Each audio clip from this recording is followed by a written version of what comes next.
Hi, boys and girls. I'm here to read chapter 21 of the report card. This one is called Rebellion, and with only 2 chapters left, I can't wait to find out what happens. The principal's office looked way too familiar to me. The one big difference was that today there were so many people in the room that they couldn't all fit at the round table. One lady was sitting at Mrs. Hackney's desk. I knew who she was because I'd seen her on cable TV. It was Mrs. Tursum, the school superintendent. So a superintendent is like your principal's boss. They are the big boss in the school district. And so that's a really important person here, right? Mrs. Burns sat on a folding chair next to the principal's desk. Mrs. Drummond, the guidance counselor, was there too, and beside her was Mrs. Anderson, the school secretary. She had a notepad on her lap, ready to keep track of who said what. Mrs. Hackney sat at her usual spot at the table. Dr. Trendler sat on her left, and then there was Mrs. Noyes and Mrs. Zhang. My mom's eyebrows went up when she saw Stephen and his mom and dad sitting at the table. I wasn't surprised at all. I had been amazed not to see them. But then came Merton Lake and both his parents, and I had no clue why they were at the meeting. Stephen caught my eye as I took a chair at the table, and I saw the slightest flicker of a smile. I looked away. There are times when nothing is more dangerous than a smile. This was one of those times. I wonder what she means by that. When could a smile be dangerous? Maybe when it makes you look like you don't care, or when it might give something away? About 10 seconds after Mom and I sat down, my dad came rushing in, nodded a few quick hellos around the table, and took the seat next to me. Then Mrs. Hackney said, "It's been quite a morning here at Philbrook Elementary School. Mrs. Noyes, please begin by telling us what happened during your third period social studies class." Mrs. Noyes nodded at Mrs. Hackney and said, "I had prepared a 12-question quiz from the weekend reading assignment in the social studies book. We talked about the chapter, and then I passed out the quiz. It was just 1 page. When everyone was finished, I had the students exchange papers, take out their red pencils, and we began discussing the answers. There was a lot of laughing as we corrected the quiz, so I began walking around the room, and I saw that almost every student had written a nonsense answer to every question." Mrs. Hackney said, "A nonsense answer?" "Yes," said Mrs. Noyes. "For example, on the question, who was the President of the United States at the start of the Great Depression, students wrote answers like Donald Duck or Elvis or my Uncle Lenny. Very silly. And wrong." Mrs. Hackney said, "And what grade did most of your students get on this quiz?" Mrs. Noyes glanced at me before she answered. 0. All but 2 of them got a 0. And then during 4th period, when the other half of the blue team has social studies, I warned the class before the quiz that there was to be no funny business. But when the quizzes were graded, it was the same thing, all 0s, except for 2 of the students who didn't participate in the silliness. I'd have bet anything that one of those 2 kids was Merton Lake, but it wasn't important at the moment. Mrs. Hackney said, "Who wants to start explaining this?" Stephen and I both said, "I do," at the same moment, but I was the one who kept on talking. "It's all my fault, Mrs. Hackney. I got this idea that if we got some 0s on tests, and then if we talked some of the other kids into getting some 0s, we could get people to notice how everybody is so crazy about grades and test scores all the time, and how that's kind of a problem. So this whole thing is my fault." Stephen shook his head and said, "That was my idea, the part about getting 0s, and then we worked on a plan with some more together. But that part was my idea, remember?" At that moment, I wish Stephen could have been a little less honest, because then he would have seen that I wasn't trying to steal the credit for his idea. I was trying to keep us both from getting run out of town by an angry mob of teachers and parents. But Stephen wasn't clever that way, and there wasn't a sneaky bone in his body, which is one of the things I've always liked best about him. So I said, "Okay, yes, that part was your idea, but I was the one who was putting the idea into action. I was the one who started things off by getting some 0s last Friday. And then we didn't talk this weekend. And I guess you must have called a bunch of kids, right? And that's why everyone else got 0s today. But it's still really my fault. And I'm sorry, and now it's all over." Mrs. Hackney said, "I wish it were that simple, Nora, but it's not. First, there's the matter of this handbill that Stephen was trying to pass out in the halls today. She passed sheets of paper to her left and right. I stared at my copy as Mrs. Hackney read the words out loud. Tired of stupid tests? Tired of fighting for grades? Do you hate those mastery tests? Then join the rebellion. Enlist today. How? Simple. Get a 0 on your next test. Let's show everybody that we can think for ourselves. Questions? Ask Stephen Curtis.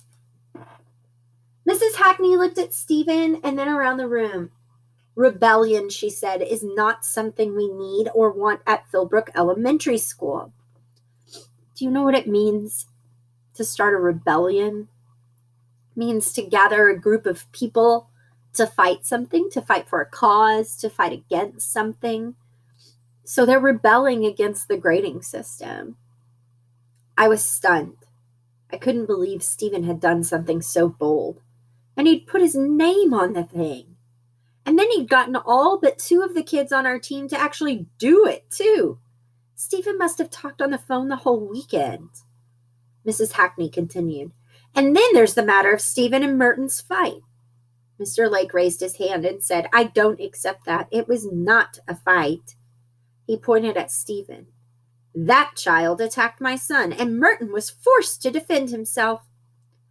And don't forget that Merton is one of the 2 students who did not go along with this conspiracy.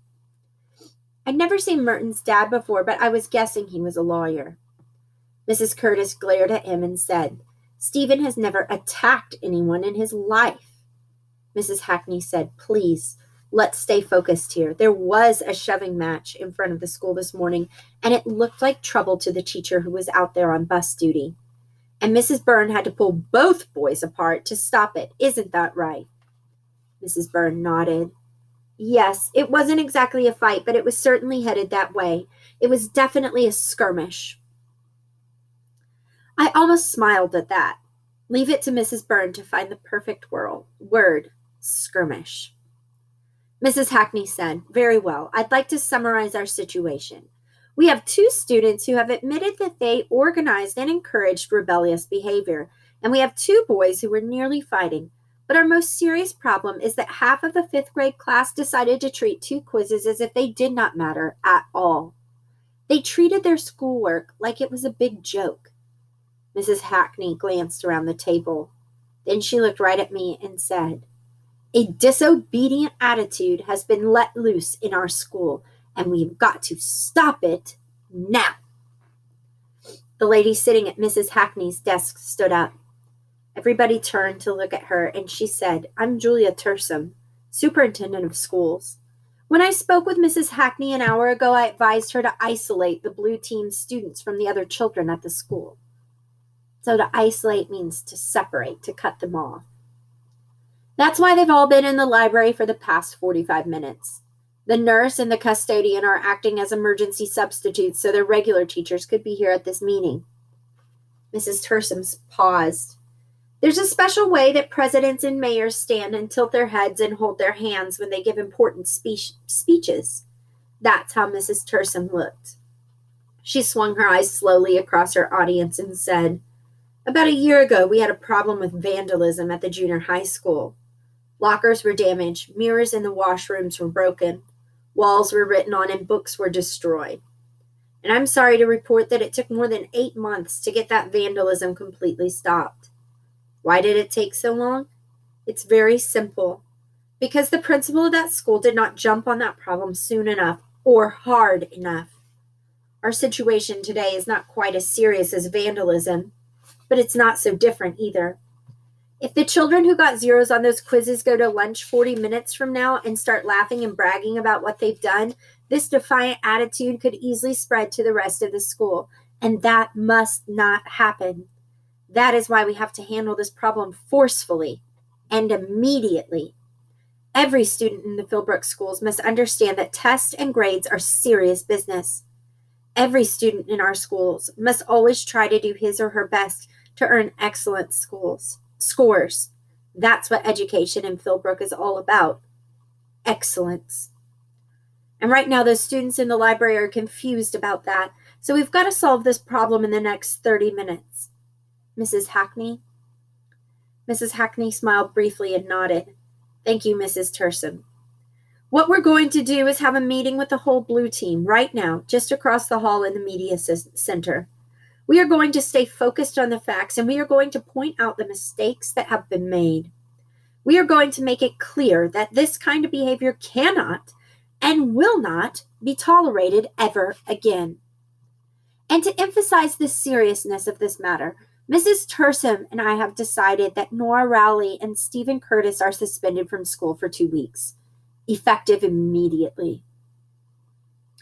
My first thought was for my mom and dad. Mom gasped and then sat there like a statue, her back straight and stiff, and I could see the beginning of a tear at the corner of her eye. Dad's face showed pure disbelief. I felt terrible for them. And then I saw Stephen sitting there trying to get his mind around what that meant, suspended from school for 2 weeks. His face was pale, and both his mom and dad were looking right at me. There was no doubt in anybody's mind. I was the cause of this whole mess, and that's how I felt too. I imagined what would happen at the big team meeting. There would be a long lecture with Mrs. Hackney shaking her finger a lot, and Mrs. Tursam would be frowning at our friends and threatening to kick everyone else out of school, just like they were suspending Stephen and me. And of course, Merton Lake would be sitting there the whole time with a smug little smile on his face. Awful. And there was nothing I could do about it. Fact. Once a plan starts to collapse, it comes crashing down fast. All you can do is try to jump out of the way, and sometimes you can't. Mrs. Hackney was about to say something else when Mrs. Byrne raised her hand. The principal said, "Yes, Mrs. Byrne?" Mrs. Byrne stood up and smoothed the front of her skirt. "Mrs. Hackney, I need to say something. I do not agree with this punishment." Her voice wasn't loud, but it was strong. "I think that the motives of Nora and Stephen should be taken into account here.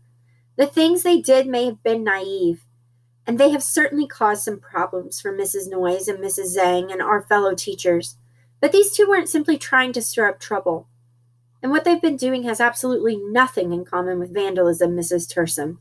Vandalism is mindless and destructive, and what Nora and Stephen have been doing is anything but that." Mrs. Hackney stood up and leaned forward with both her hands on the table. "That's quite enough, Mrs. Byrne. This is neither the time nor the place for personal opinions." But Mrs. Tursam held up a hand. "It's all right, Mrs. Hackney. We have nothing to hide here. Our school district has always been a place for free and open discussion, so please continue, Mrs. Byrne." Mrs. Byrne nodded at the superintendent and said, "Thank you. As I was saying, these are good kids, and their motives were good. These students were simply trying to get everyone to look more closely at some of the negative side effects of testing and grading. The teachers at this school and every other school in our town have raised the same kind of concerns. And teachers all across Connecticut have pointed out that this focus on test scores is unhealthy, especially the CMT scores. Nora has experienced these issues firsthand, and she's intelligent enough to have noticed the problems. And she and Stephen have been brave enough to try to do something about it, braver than some of the rest of us have been. So I want to go on record here. I am flatly opposed to these suspensions, and I think that many of the other teachers in our schools, and perhaps a good number of the people in the town of Philbrook, would agree with me." When Mrs. Byrne finished, Einstein would have loved it. It was like that timeless moment before the Big Bang. Then the universe began to explode. There was a short burst of applause as Mrs. Zhang and Mrs. Noyes got up from the table and walked over to stand beside Mrs. Byrne. They were fellow teachers, like Mrs. Byrne had mentioned, and teachers stick together. My mom stopped holding her breath. My dad nodded at Mrs. Byrne and said, "That's right. Maybe Nora's on to something here," which got him a gentle shh from my mom. Mrs. Curtis patted Stephen's arm, and Stephen began to get some color back in his face. Then my mom and Mrs. Curtis started talking back and forth above my head. Stephen's dad took out a handkerchief and blew his nose, and then wiped his forehead, which was the wrong order if you think about it. Merton's mom had one eyebrow lifted, and she whispered something in her husband's ear. Merton sat there with a torpy grin on his mug, and he tried to catch my eye, but I ignored him. Mrs. Hackney tried to keep her face muscles under control, and in the middle of all the noise and chatter, she kept saying, "Let's stay focused, people." The superintendent looked around and kept her lips pulled back into a tight smile, but her eyes told the real story. I could see her imagining what might happen if this issue broke loose and started bouncing all over town. The school secretary had given up trying to take notes, and when she started talking with Mrs. Drummond, words and phrases floated across the table. "Really? Oh, yes, because on Monday it was only." "And when she told me that?" "No, you're kidding." "Yes, I heard that too." Dr. Trindler just smiled and tapped his fingertips together. The psychologist was enjoying himself.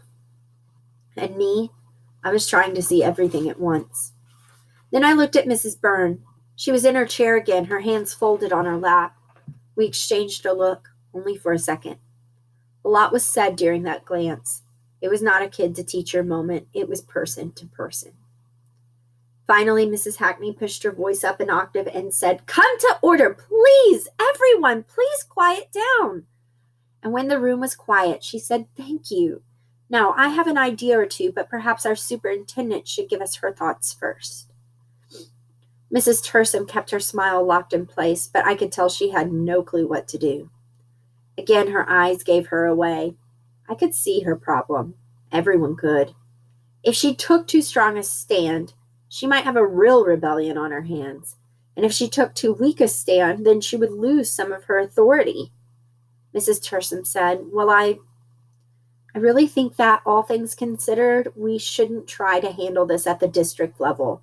This is a local school issue, and since you're the principal, Mrs. Hackney, I think we should hear your ideas first." It was another Einstein moment. Time and space suspended, all eyes on Mrs. Hackney's face. Everyone could see what was happening. Two powerful, intelligent women were each scared to take the next step, and I felt bad for both of them. After all, I was the one who had gotten everyone into this mess in the first place. I wished I could help them. Then something began happening. Something new. I've always been the light bulb girl. Thoughts would come blasting out of nowhere, like a lightning bolt on a sunny afternoon. Boom, and I'd have a new idea. This was different. An idea was definitely coming, but softly. It was like I was looking at a broad green lawn, and then there was a passing cloud or a shift in the wind, and every blade of grass snapped to attention, sharp and crisp.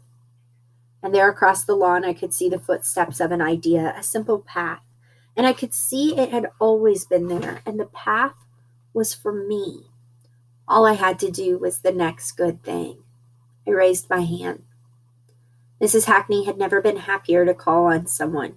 "Yes, Nora?" I don't know why I stood up before I started talking, but I did.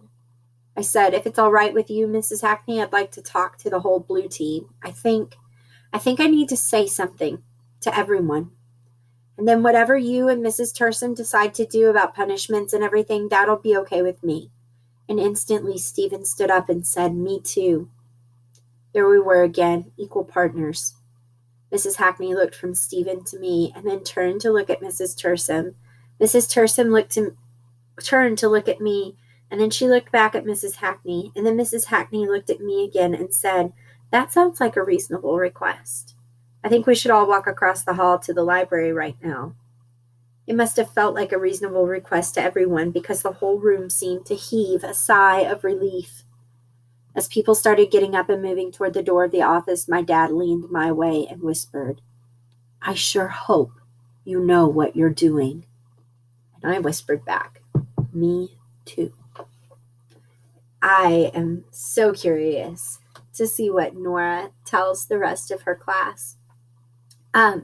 One thing I really love about Andrew Clements is that he writes stories about kids who are inspired and who take their ideas and do something with them. This is the last I'll get to read to you guys from a chapter book this year. And so I hope that you take that message and apply it to your own life, that you come up with creative ideas and that you find inspiration and take it out into the world to change your world and make it a better place. I hope you enjoy listening to Mrs. Cunningham read the last chapter of the book. Have a great afternoon, and I will see you guys on Zoom.